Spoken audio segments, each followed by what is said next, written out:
Ang unang sulat ni Pedro. Unang Pedro, Kapitulo 1. Gikan ni Pedro, apostol ni Hesukristo, alang sa mga pinili sa Dios nga nagkatibulaag ug nagpuyo, ingon nga mga langyaw sa mga lalawigan sa Punto, Galacia, Kapadocia, Asia ug Bitinia. Gipili kamo sumala sa tuyo sa Dios nga Amahan ug gihimong bala ang katawhan pinaagi siyang Espiritu aron magmasinugtanon kamo kang Hesukristo ug mahinluan sa iyang dugo. Mainyo unta ang grasya ug pakigdait sa Dios. Magpasalamat kita sa Dios ug Amahan sa atong Ginoong Hesukristo.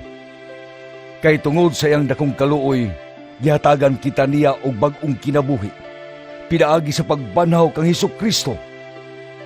Naghatag kini kanato og paglaom nga dili matarog, og panulundon nga dili madunot, o mahugaw, o mahanaw.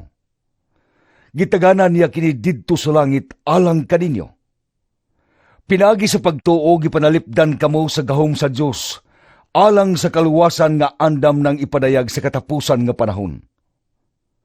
Busa, angay ninyo kini ikalipay, bisan tuod og sa pagkakaron, kinahanglan tingali nga mag-antos kamo sa mubong panahon tungod sa daghang mga pagsulay kaninyo. Ang tuyo niini mao ang pagsulay. Kung tinuod bagayod ang inyong pagtuo kay bisan gani ang bulawan nga lumalabay lamang, sulayan man pinaagi sa kalayo. Ang inyong pagtuo nga bililhon pa kay sa bulawan sulayan gayud usab. Tungod niini, madawat ninyo ang mga pagdaig. Himaya og dungog sa adlaw nga ipadayag na si Hesukristo. Gihigugma ninyo siya bisan wala kamo makakita kaniya, og nagtuo kamo kaniya bisag wala kamo makakita kaniya hangtod karon. Busa na puno kamo pag-ayo sa kalipay nga dili malitok sa pulong, tungod kay nakadawat man kamo sa bunga sa inyong pagtuo nga mao ang inyong kaluwasan. Ang mga propeta nagsusi o nagpakisayod mahitungod dining maong kaluwasan. O nanagna sila mahitungod dining gasa nga ihatag sa Dios kaninyo. Nagpakisusi sila kung kanusa og sa unsang paagi moabot kini. Kining panahona mo'y gitudlo sa Espiritu ni Kristo nga diha kanila. Sumala sa gitagna sa Espiritu mahitungod sa mga pag-antos ni Kristo og sa himaya nga mosunod niini. Gipadayag sa Dios sa maong mga propeta nga ang gisgutan nila dili alang sa ilang kaugalingong kaayuhan, kundili alang kaninyo. Kining mga butanga nadungog ninyo gikan sa mga magwawali sa maayong balita, pinaagi sa gahom sa Espiritu Santo nga gipadala gikan sa langit. Kini ang mga butang nga buot masabtan bisan gani sa mga anghel. Busa, andama ang inyong salabutan. Pag maugdang kamo, og ibutang gayod ang inyong paglaom diha sa grasya nga ihatag kaninyo sa panahon nga mapadayag na si Hesukristo. Pag masinugtanon kamo sa Dios, og ayaw ninyo ipahiuyon ang inyong kinabuhi sa mga tinguha nga inyong gihuptan kaniadto sa wala pa kamo masayod sa kamatuoran. Pag kinabuhi hinuon kamo nga balaan, kay balaan man ang Diyos nga nagtawag kaninyo. Ang kasulatan nag-ingon, pagbalaan kamo, kay ako balaan man. kung gitawag ninyo nga amahan ang Diyos, nga walay gipalabi sa iyang paghukom sa tanang mga tao, sumala sa ilang binuhatan. Tahura gay ninyo siya sa tibok ninyong kinabuhi.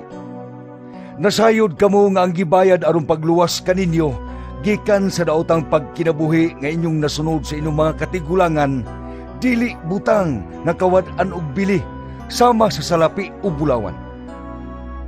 Giluwas kamo sa bililhong dugo ni Kristo, kinsa sama sa nating karniro, walay buling o mansa. Gipili siya sa Diyos sa wala pabuhata ang kalibutan, o gipadayag siya ni ining katapusang mga adlaw tungod kaninyo. Pinaagi kaniya nagtuo kamo sa Dios nga mo'y nagbanhaw o nagpasinungog kaniya. Busa ang inyong pagtuo o paglaom anaa sa Dios. Karon nga nahinlo na kamo, pinaagi sa inyong pagsunod sa kamatuoran ug may matinud-ano ng gugma alang sa inyong isig ka magtotoo. Paghigugmaay kamo sa kinasingkasing gayon. Kay kamo na tao pag-usab, dili sa tawhanong paagi, kundili pinaagi sa buhi ug walay katapusan nga pulong sa Dios. Kay nag-ingon ang kasulatan, Ang tanang mga tao sama sa sagbot, og ang tanan nilang katahom sama sa bulak niini. Ang sagbot mamatay ug malarag ang bulak niini. Apan ang pulong sa Dios magpabilin hangtod sa kahangturan. mao kini ang maayong balita nga gisangyaw nganha kaninyo. Unang Pedro, Kapitulo 2. Busa, biyain ninyo ang tanang daotang panghuna-huna, pagpamakat, pagpakaron ingnon, pagkamasinahon, o pagkabugal-bugalon. Sama sa mga bata nga masuso, pangandoy kamo sa lunsayng gatas nga espirituhanon, aron sa inyong pag-inom niini, mutubo kamo ngadto sa kaluwasan, kay natilawan ninyo ang kaayo sa Ginoo. Paduol kamo sa Ginoo, ang buhing bato nga gisalikway sa mga tao, apan gipili sa Dios og iyang giisip nga bililhon. Sama sa mga batong buhi, panuol kamo og ipagamit ang inyong kaugalingon aron pagtukod sa espirituhanong templo, diin mag-alagad kamo ingon nga balaang mga pari nga maghalad sa espirituhanon og makapahimuot nga mga halad ngadto sa Dios pinaagi kang Hesukristo. Kay ang kasulatan nag-ingon, Gipili ko ang usa ka bililhong bato, nga karon akong gibutang aron himuong sukaranan sa Siyon. Og ang musalig kaniya, dili gayud mapakyas. kining batuha, mahal kayo alang kaninyo nga nagtuo, apan alang niadtong wala mutuo. Ang kasulatan nag-ingon, Ang bato nga gisalikway sa mga magtutukod, na matud-an nga maudiay ang labing importanteng bato. ang laing bahin sa kasulatan nag-ingon, Kini mao ang bato nga makapandol sa mga tao, ang dakong bato nga makapapukan kanila. napandol sila kay wala man sila mutuo sa pulong sa Dios, ug mao kini ang gitagana sa Dios kanila. Apan kamo mao ang piniling katawhan, ang mga rianong pari ug ang balaang nasod. Gipili kamo sa Dios aron maiya ug aron magsangyaw sa mga kahibulungang buhat sa Dios. Gitawag kamo niya gikan sa kangitngit ngadto sa iyang katingalahang kahayag. Kaniadto dili kamo katawhan sa Dios, apan karon katawhan na kamo niya. Kaniadto wala maluoy ang Dios kaninyo, apan karon gikaluy-an na kamo. Mga igsoon, naghangyo ako kaninyo, ingon nga mga dumuduong, ug mga langyaw nining kalibutana. Ayaw kamo padaog sa mga lawas nung kailibgon, nga kanunay nakig-away sa inyong kalag. Pag binuutan kamo sa inyong pagkinabuhi, tipon sa mga dili magtotoo, aron kung kamo dauto nila, makita nila ang inyong mga maayong buhat ug magdaig sila sa Dios sa adlaw sa iyang pagbalik. Tungod sa Ginoo tahura ninyo ang tanang nangulo. Ang emperador nga mo'y labaong pangulo, ug ang mga gobernador nga iyang gitugyanan sa pagsilot niya itong nagbuhat og dautan, ug pagpasidungog niya itong nagbuhat og maayo. Kay mao kini ang kabubuton sa Dios.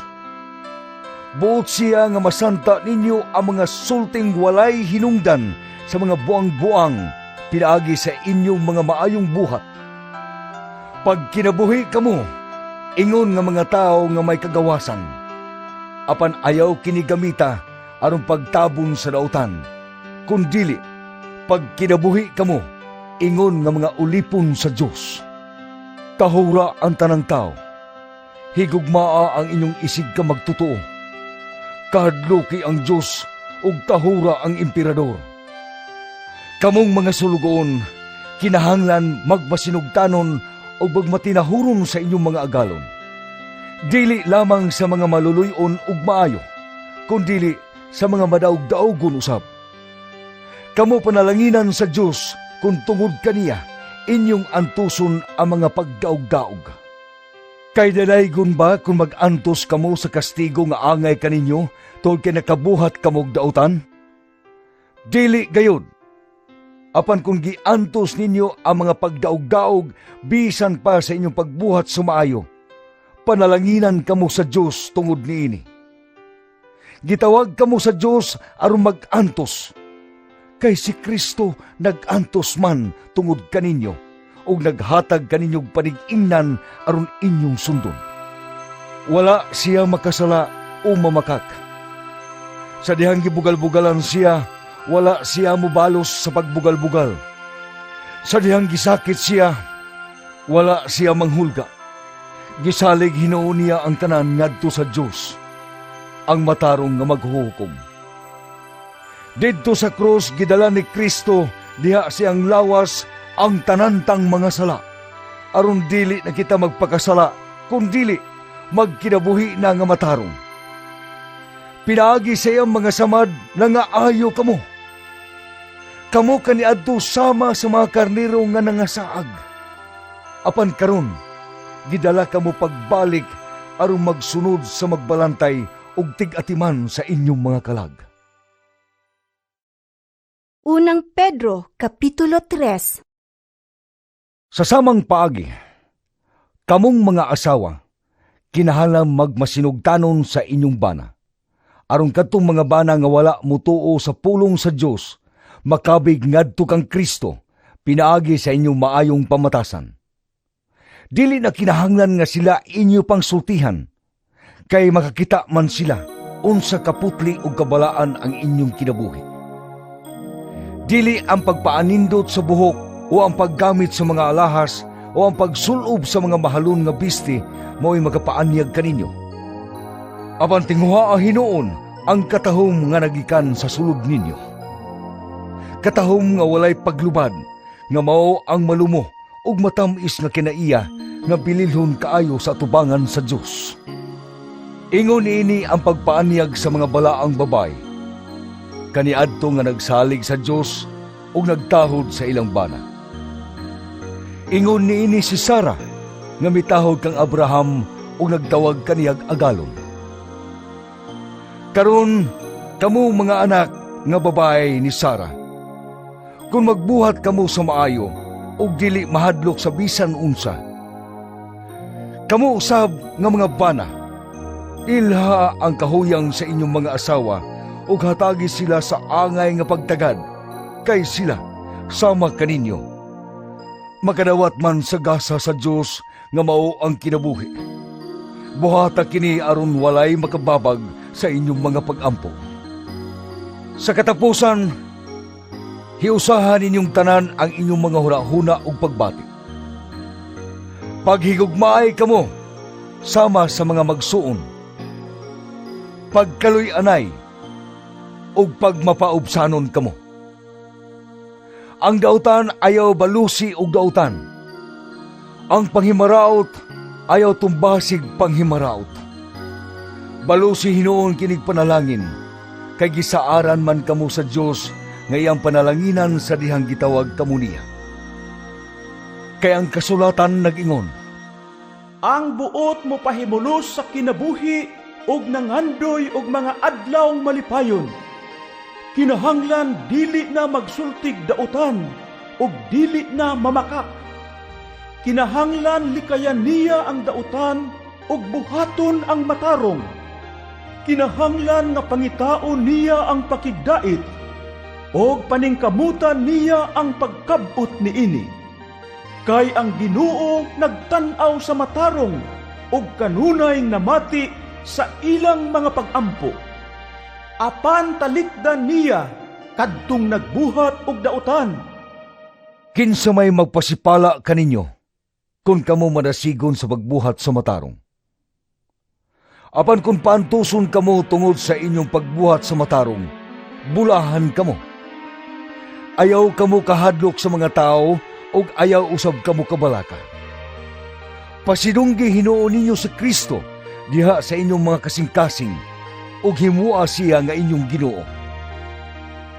Pangandam kamo kanunay pagtubag kang bisan kinsa nga magpakisayod kaninyo mahitungod sa inyong paglaom. Apan buhata kini sa kalumo ug pagtahod. Batuni ang hinlo nga konsensya aron nga kung bugal-bugalan kamo maulawan katong nagsaway sa inyong maayong pamatasan ingon nga mga sumusunod ni Kristo. Kay mas maayo pa ang pag-antos tungod sa pagbuhat sa matarong kung kini kabubuton man sa Dios kaysa pagbuhat sa dautan. Kay si Kristo namatay sa makausal lamang tungod sa atong mga sala. Ang matarong alang sa mga dili matarong aron pagdala kanato ngadto sa Dios. Gipatay siya ingon nga tao apan gibanhaw diha sa espiritu. Diha siyang espirituhanong kahimtang miadto siya o nagwali sa mga espiritu nga nabilanggo. Mao kini ang mga espiritu sa mga tao nga misupil sa Dios samtang siya mapailubon nga naghulat kanila sa diha nga sinuy naghimo sa arka. 8 lamang katao ang misulod sa arka ug naluwas pinaagi sa tubig. Naghulagway kini sa bunyag nga karon nagluwas kaninyo. Dili pinaagi sa paghugas sa buling sa inyong lawas, kundili pinaagi sa pangaliw po ngadto sa Dios gikan sa usa ka hinlo nga konsensya. Ang bunyag nagluwas kaninyo pinaagi sa pagkabanhaw ni Hesukristo. Siya ang miadto sa langit ug atuan na sa tuo sa Dios. Nagmando sa mga anghel ug sa mga langitnong gahom.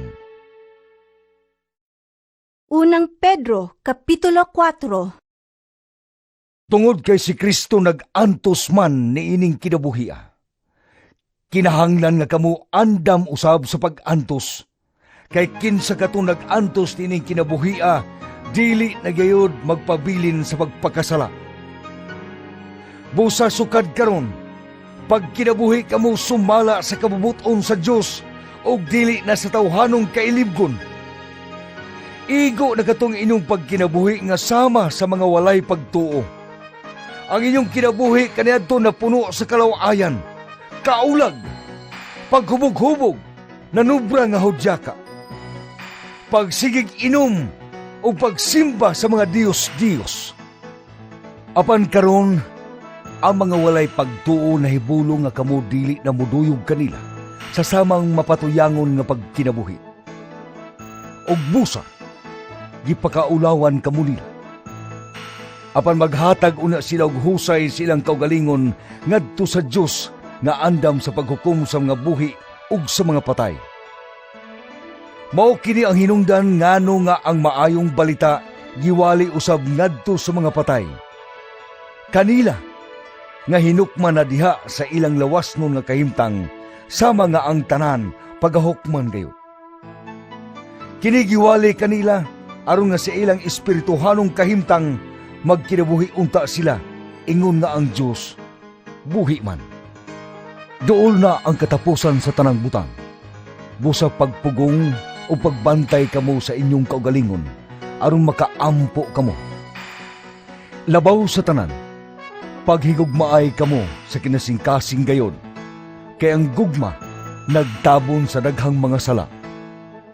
Batasan na ninyo ang pag-abi-abi sa usag-usa sa walay pagpagulbol. Ingon nga mga maayong pinyalan sa nagkalain-laing mga gasa sa Diyos.